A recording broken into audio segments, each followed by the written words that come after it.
Khawarij dengan Murji'ah. Apa kata Khawarij? Khawarij kata mukmin bila buat satu dosa langsung kafir.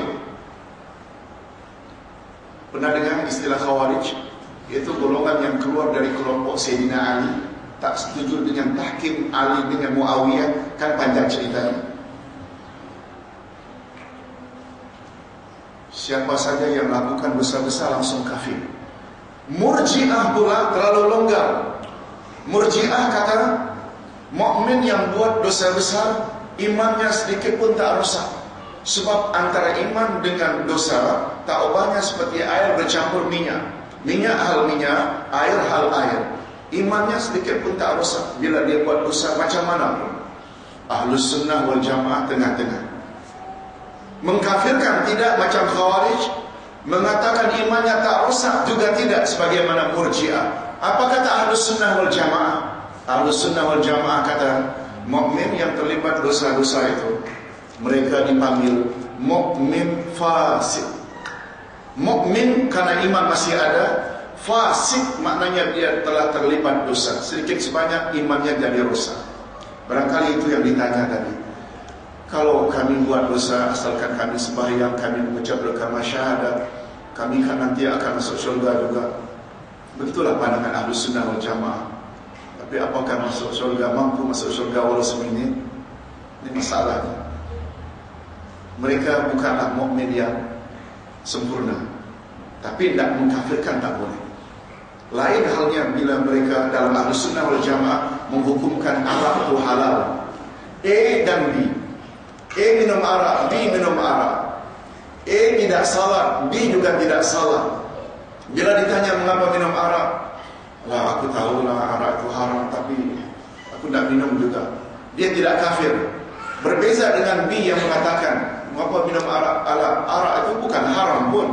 B kafir bukan karena minum arak, tapi telah merubah hukum Allah.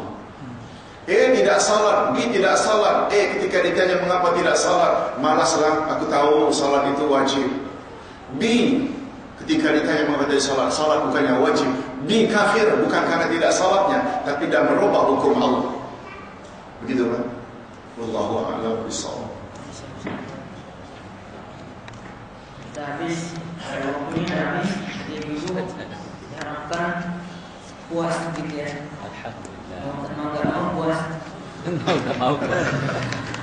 Baik, jazakallah kita ucapkan kepada Ustaz yang telah memberikan kita pencerahan, yang telah memberikan kita semangat baru. Boleh ada 3 menit. 3 menit. Boleh. Boleh. Dengan izin. Saya baru teringat ada pertanyaan tadi di luar yang minta Ustaz jawab. Ustaz semalam ketika membahas masalah haji tak sebut tentang falsafah tawaf. Saya ingin tahu boleh tak? Karena ini ceramah terakhir, barangkali bagus juga Ustaz minta masa sikit, boleh ya? Hadirin dan hadirat, banyak keterangan menyebut bahawa Makkah adalah sentral dunia, bumi. Malah Kaabah itu betul-betul terletak di bawah arasy Allah. Oleh sebab itu, tawaf ini bukan manusia saja. Kapal Nabi Nuh pun sebelum dia terdampar, dia tawaf dulu di kawasan itu. Walaupun Kaabah belum lagi ada, tapi tapak itu dia tawaf. Kita juga tawaf. Dan setengah ulama mengatakan falsafah tawaf. Tawaf ini satu amalan yang sesuai dengan fitrah. Sebab orang tawaf kan cara mereka mengitari itu kan anti-clockwise. Betul tak? Anti-clockwise. Bila kita sesuaikan dengan asal usul kejadian manusia, yaitu mani atau sperma, yang juga bila dilihat dengan mikroskop juga pergerakannya anti-clockwise. Wallahu a'lam. Kemudian kita disuruh membaca surat Al-Kafirun dan Al-Ikhlas setelah selesai tawaf 7 pusingan. Apa dia punya falsafah? Surat Al-Ikhlas dan surat Al-Kafirun dua-dua dinamakan dengan surat Al-Ikhlas karena begitu murni tauhid yang ada di dalamnya. Oleh sebab itu, di antara falsafah mengapa 2 surah itu dibaca setelah Al-Fatihah.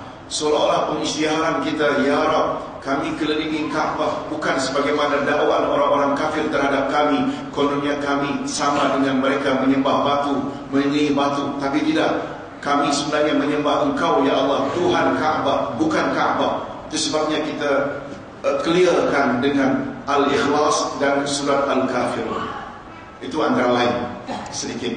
Satu lagi, Ustaz semalam ada menyebut, 2 hari yang lalu ada menyebut bahawa wanita juga boleh memakai celana atau seluar.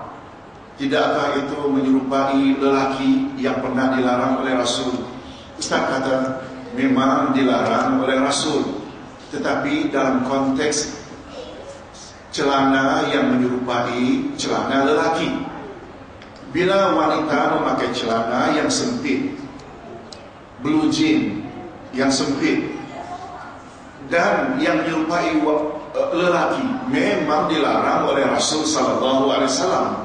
Tetapi apabila bajunya labuh hingga di bawah lutut, dia pakai seluar tidak menyerupai seluar laki-laki seperti yang kita lihat di Pakistan, betul tak?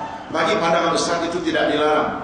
Ditambah pula sebenarnya pakaian wanita yang sebenarnya tak kira dan mereka nak pakai apapun bahagian dalam walaupun seluar. Namun pakaian wanita sebenarnya dalam Islam dia ada cover di luar. Betul tak? Selain pakaian Islam untuk wanita khasnya, selain memakai pakaian dia ada cover lagi. Lebih-lebih lagi kalau ingin keluar berjumpa dengan orang ramai.